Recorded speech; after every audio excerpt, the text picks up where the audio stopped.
For the last half-decade, trying to buy a house in Hampton Roads has felt exhausting. You write offers over asking price, waive inspections, and still get beat out by all-cash buyers.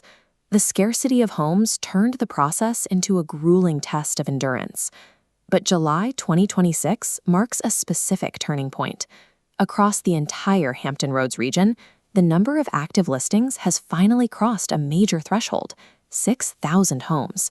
This chart tracks local housing inventory, highlighting the severe, extended valley we've been living in. Reaching over 6,000 active listings means shoppers have choices unseen since May 2020. Compared to last year, inventory is up 7.64%, peaking at exactly 6,097 homes. This sudden influx of inventory changes the rules of engagement. Buyers no longer have to operate under a strategy of winning at all costs.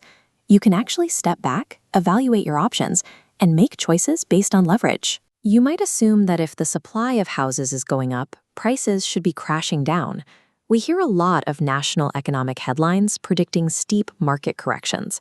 However, the data tells a different story. Despite having more homes, the median sale price increased by 5.88% to $389,900. To understand this, look at the month-to-month shift. That's actually a slight dip from June's $395,000 record high. The market is stabilizing. This creates a unique paralysis. Buyers are terrified of locking in a mortgage at the absolute peak of pricing, and sellers are anxious that they just missed their window to cash out. Relying on broad, regional macro data to make your move right now is a trap. To succeed in this transitional period, you have to throw out the regional averages and look closely at highly localized microgeography. Hampton Roads is no longer operating as one uniform housing market. It has fractured into several distinct micro-markets, and each one is moving at a completely different speed. To find out who holds the power in a negotiation, we use a metric called Month Supply of Inventory, or MSI. It calculates exactly how long it would take to sell every home currently on the market. The higher the number, the more power the buyer has. This quadrant chart maps market pace against buyer negotiation leverage. Look at Suffolk's data, plotted right here on the high leverage side. With 573 active listings, they hold a relatively high MSI of 3.75.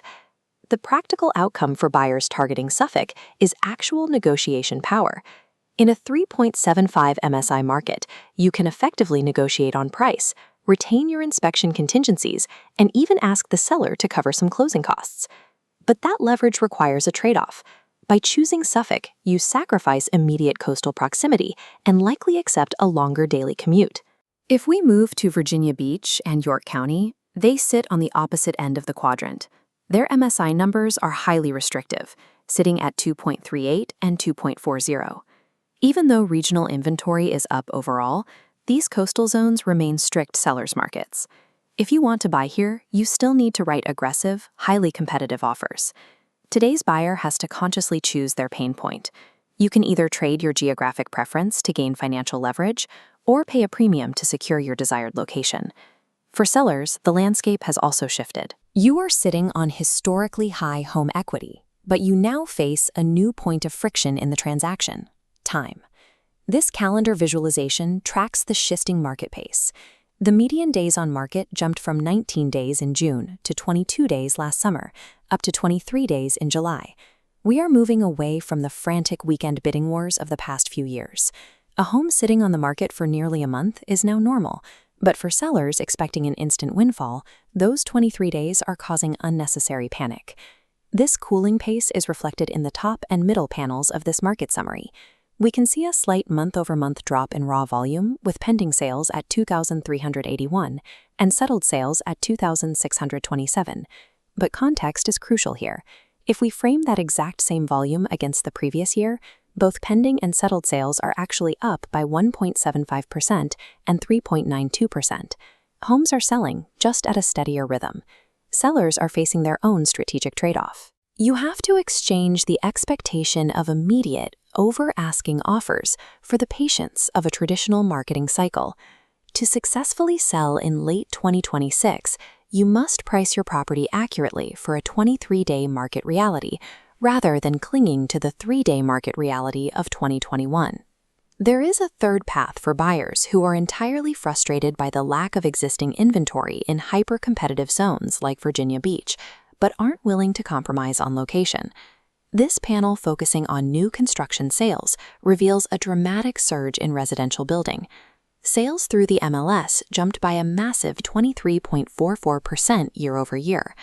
By choosing new construction, you completely bypass the exhausting bidding wars attached to the tight resale inventory. The trade-offs are clear. You will likely absorb a higher upfront premium for the build, and you have to submit to unpredictable builder timelines. But if you are willing to trade an immediate move-in date for guaranteed modern amenities and peace of mind, new construction is a highly viable pivot. Hampton Roads has fully transitioned from a universal frenzy into a highly localized strategic landscape.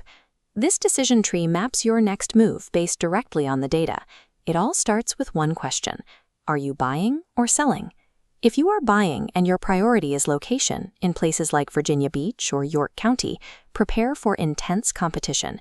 You will have near zero leverage. If you are buying and you prioritize negotiation and price, target cities like Suffolk. You can expect to win on your own terms. If you are selling, determine your goal. A rapid timeline requires pricing slightly under the market. Maximizing your profit requires the patience to weather 23 or more days on the market. Identifying your exact scenario within this matrix is the clearest way to avoid frustration today. The most important lesson from the July data is that the Hampton Roads housing market doesn't exist as a single uniform entity anymore. Whether you succeed or fail is now entirely dictated by microgeography and highly targeted patience. Tune out the regional macro headlines. Focus exclusively on the specific supply and demand metrics of the exact zip code you want to be in. By utilizing this localized data, you can align your personal timeline with reality, ensuring you make a confident, financially sound decision regardless of the broader market noise.